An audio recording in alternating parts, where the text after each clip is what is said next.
बोलो बांके बिहारी लाल की जय। बोलो शंकर भगवान की जय। बोलो गणेश भगवान की जय। आइए हमारे सभी यूट्यूब पर सभी लोग सुन रहे हैं, सभी लोगों को जय श्री राधे जय श्री श्याम। जो हमारा यूट्यूब चैनल है सोनालीश्वर संगम, तो हमारे इसी चैनल पर आप सभी लोग जुड़े रहें और इसी तरह से जो भी ज्ञानवर्धक बातें हैं वो हमारे यूट्यूब चैनल के माध्यम से आप लोग सभी देखें। पसंद आए आप लोग हमारे चैनल को सब्सक्राइब करें, लाइक करें, कमेंट भी करें। अगर आपको अच्छा लगता है तो आप लोग कहाँ से देख रहे हैं हमें आप लोग कमेंट में आकर जरूर बताएं। आइए चलते हैं इसी प्रश्न पर। भगवान के आश्रय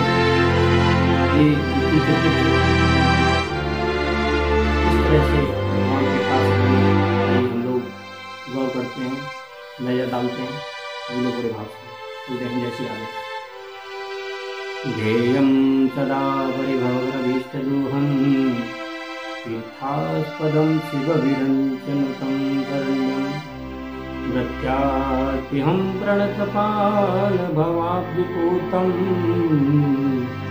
वन्दे महापुरुषते श्रीकृष्ण चरणारविन्दं। तदिदं च त्वया कार्यं कृतं कर्मभृत्यार्थं वरः नियतो रावणो रामः भ्रष्टा देवतां कृतः। आइए चलते हैं सभी लोग और गौर करेंगे हमारे प्रसंग पर। किस तरह से दिति के गर्भ में इंद्र ने आज खंडन करके 49 मरुदगणों की भिन्न भिन्न गर्भ में रक्षा के दौरान आज इंद्र ने गर्भ में जाकर उनके गर्भ के टुकड़े कर दिए। आइए सभी लोग बड़े भाव से सुनते हैं किस तरह से 49 पवन जिन्हें बोलते हैं उन मरुदगणों की किस तरह से उत्पत्ति हुई। जैसे एक बार की बहुत प्राचीन काल की बात है, ये मैं प्रसंग में आप लोगों को उठा रहा हूँ। ये पद्म पुराण से है, जो कि बड़ा भावपूर्ण प्रसंग है। बड़े भाव से आप लोग सभी सुने। जय श्री राधे। एक बार की बात है, भीष्म जी ने पूछा, हे ब्रह्मा जी, दिति के पुत्र मरुदगणों की उत्पत्ति किस प्रकार हुई? वे देवताओं के बाद में कैसे प्रिय हो गए? क्योंकि देवता तो दैत्यों के शत्रु हैं, फिर भी उनके साथ मरुदगणों की मैत्री यानी मित्रता क्यों हो गई, किस प्रकार हो गई? तो आज पुरस्त जी ने कहा कि सुनिए ब्राह्मण, मैं बड़े संक्षिप्त रूप में आप लोगों को ये प्रसंग बताना चाह रहा हूँ, तो आप लोग बड़े ध्यान से सुने। सभी लोग आसन मार के बैठें और आज पुलस्ती महाराज समझाने लगे। पहले प्राचीन काल में देवासुर संग्राम में भगवान विष्णु और देवताओं द्वारा अपने पुत्र और पुत्रों के मारे जाने पर दिति को बड़ा शोक हुआ। दिति को बड़ा जब शोक हुआ, आज दिति विलाप कर रही है। वे आर्त होकर परम उत्तम भूलोक में आई और सरस्वती के तट पर पुष्कर नाम के शुभ एवं महान तीर्थ में रहकर के सूर्य देव की आराधना करने लगी। जो सूर्य देव की आराधना करने लगी थी, क्योंकि उनके पुत्रों का देवासुर संग्राम में मार दिया जाता है। तो आज वही बदला लेने के लिए आज वही पुष्कर नाम के महान तीर्थ में रहकर सूर्य की आराधना करने, उन्होंने बड़ी उम्र में तपस्या की। दैत्य माता दिति ऋषियों के नियमों का पालन करती फल खाकर रहती, क्योंकि कहते हैं कि कृच्छ चंद्रायण आदि कठोर व्रतों के पालन द्वारा तपस्या करने लगी दिति। क्योंकि पुत्र का शोक माता के लिए जीवन में बहुत बड़ा शोक होता है, क्योंकि व्याकुल होकर 100 वर्षों से अधिक काल तक दिति ने कठोर तप किया, व्रत किया और व्रत के पालन द्वारा तपस्या करने लगी। जब शोक से व्याकुल आज कुछ ब्राह्मणों के पास गई, उसके बाद वशिष्ठ आदि महर्षियों से पूछा, मुनिवरों क्या कोई ऐसा भी व्रत है जो मेरे पुत्र शोक को नष्ट करने वाला हो और इहलोक या परलोक यानी हमारे इस लोक को सौभाग्य रूप फल प्रदान करने वाला हो? यदि हो मुनिवरों तो हमें बता। वशिष्ठ जी कहने लगे, सुनो, महर्षियों ने और कुछ ब्राह्मणों ने ज्येष्ठ की पूर्णिमा का व्रत बताया। दिति ने उस व्रत का संगोपांग वर्णन सुनकर उसका यथावत अनुष्ठान किया। जब अनुष्ठान किया है तो आज उस व्रत का भी दिति को फल मिला है। उस व्रत से महात्म से उस व्रत से प्रसन्न होकर महात्मा कश्यप जी ने प्रभावित होकर दिति से कहा, देवी आप वरदान मांगे। कहने लगी, प्रभु अगर मुझे वरदान देना ही चाहते हो तो एक वरदान दो। बोले क्या? कि मेरे पुत्रों का बदला लेने के लिए हमारे गर्भ से एक ऐसा पुत्र उत्पन्न हो जो कि इंद्र पर चढ़ाई करके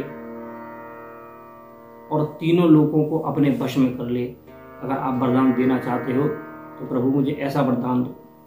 आज कश्यप जी महाराज ने कहा, चलो ठीक है, आपने वरदान मांगा है तो मैं वरदान आपको देता हूँ। तथास्तु कह करके आज काम वासना में खो करके आज दिति ने कश्यप जी से कहा कि प्रभु मेरे साथ आज मेरी मन की इच्छा को पूरा करें। कश्यप जी के मना करने पर लाख दिति के कहने पर आज कश्यप जी को दिति के सामने झुकना पड़ा, जो दैत्य माता है। जब झुकना पड़ा है तो आज कश्यप जी कहने लगे, सुनो, मैंने आपके साथ में काम वासना के प्रति वशीभूत होकर के आपके साथ में मैंने शरीर का संबंध बनाया है। आप जो ऐसे पुत्र की याचना करती हो तो मैं आपको एक वरदान देता हूँ। आपको जो पुत्र होगा बड़ा समृद्धशाली, अत्यंत तेजस्वी तथा समस्त देवताओं का संहार करने वाला होगा, ऐसा पुत्र होगा आपका। और हे प्रिय, मैं तुम्हें इंद्र का घातक एवं बलिष्ठ पुत्र प्रदान करता हूँ।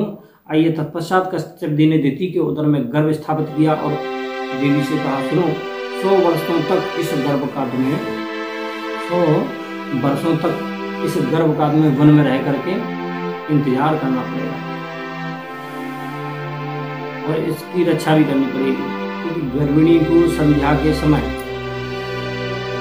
जिस समय गर्भ धारण किया दिति ने, तो आज महाराज कश्यप जी समझाने लगे कि सुनो, जब एक स्त्री गर्भ धारण करती है तो अपने जीवन में किस तरह उसको 9 महीने तक किस चीज का बचाव करना पड़ता है। आज कश्यप जी महाराज समझाने लगे दिति को, क्योंकि गर्भिणी को संध्या के समय भोजन नहीं करना चाहिए तथा वृक्ष की जड़ के पास न कभी जाना चाहिए और न ही ठहरना चाहिए।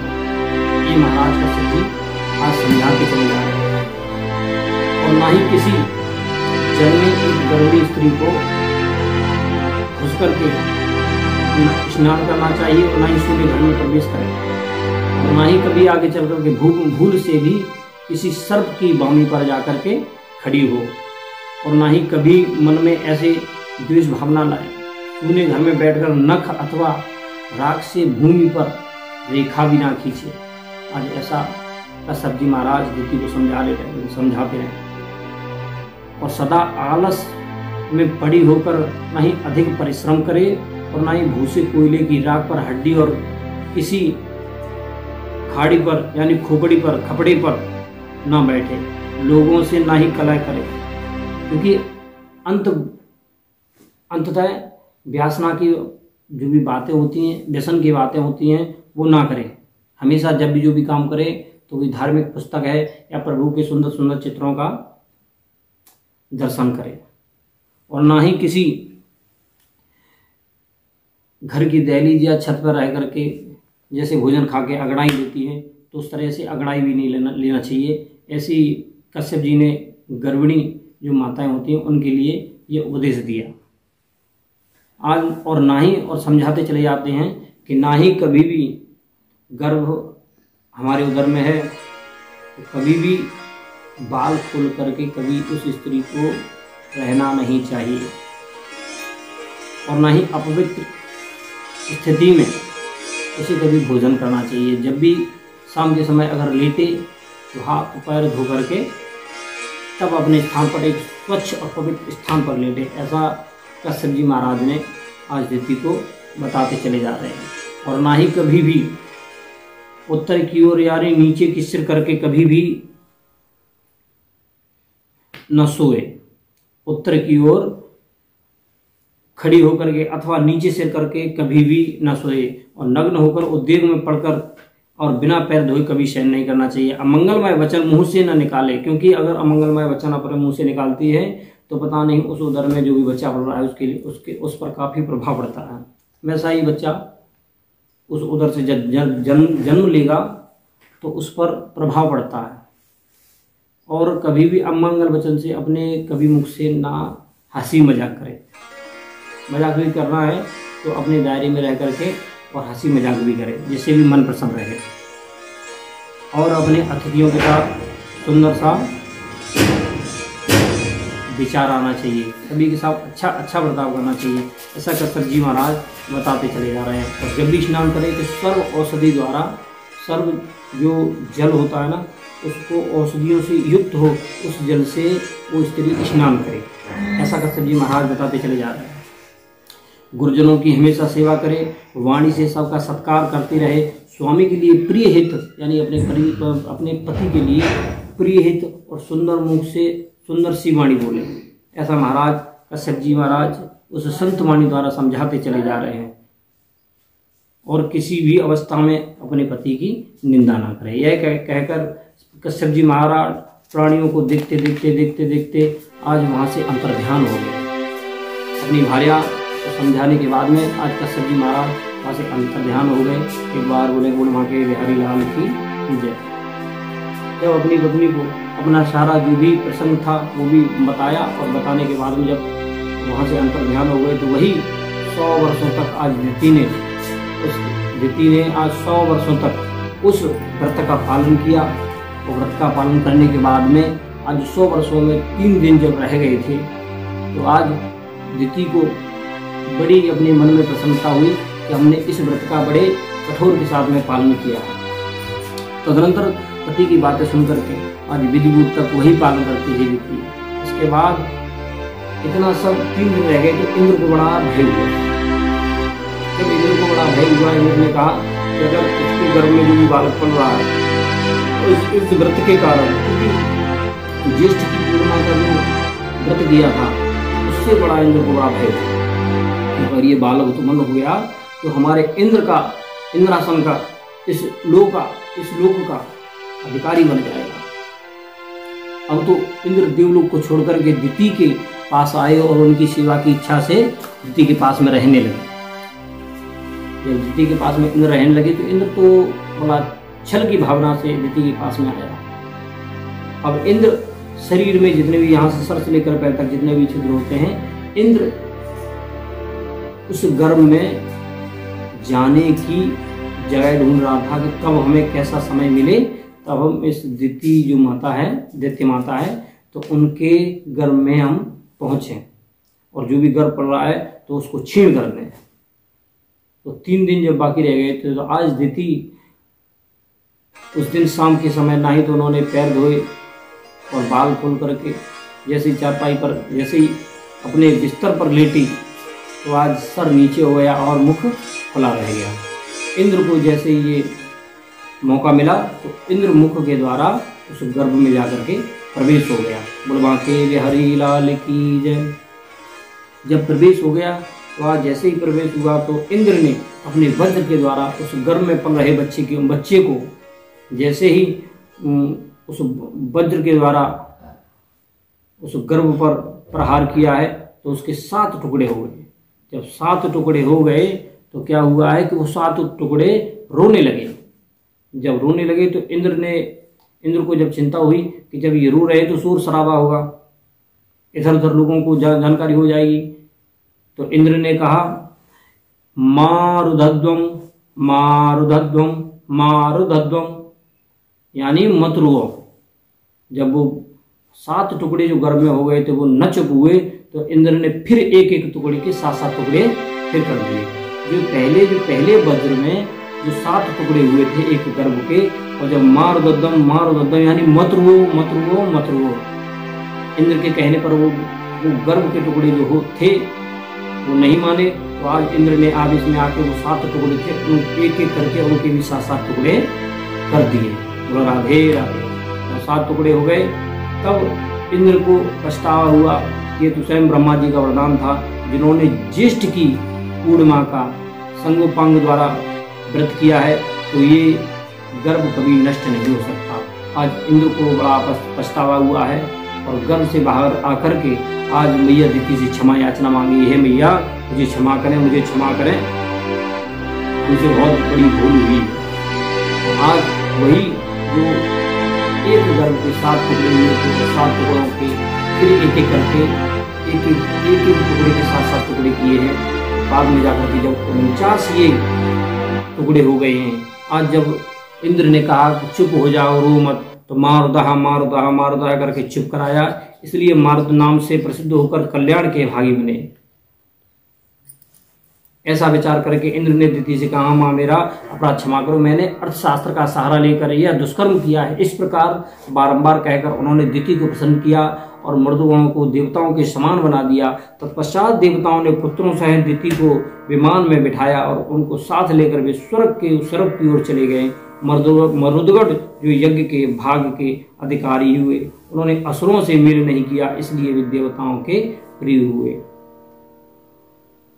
अपने आदि सर्ग और प्रतिसर्ग का विस्तार करके 7 वर्णन किया प्लस जी ने, और जिनके स्वामी और उनका भी वर्णन किया। इस तरह से मैंने आपको इस प्रसंग में आज मैंने बताया कि उस देवराज इंद्र ने माता दिति के गर्भ में जाकर के आज एक गर्भ के 7 टुकड़े किए और फिर उन 7 टुकड़ों के एक एक करके 49 टुकड़े कर दिए गर्भ में जाकर के। तब जाकर के आज इन्हीं जो मर्दगण हैं मारुतः करके चुप कराया, उनको नाम भी रखा गया, उनका नामकरण संस्कार भी किया गया, तो उनको मर्दगणों के नाम से उनकी पहचान हुई। आज उनको यज्ञ में भी भाग दिया गया है। तो इस तरह से जो 49 पवन हैं, 49 मर्दगण हैं, वो इसी नाम से जाने जाते हैं। आइए आप लोगों को अगर ये प्रसंग अच्छा लगा हो तो हमारे आगे भी इसी तरह से हम वीडियो बनाते रहेंगे और आप लोग बड़े भाव से हमें अपना प्यार देते रहें। जय श्री राधे, जय श्री श्याम।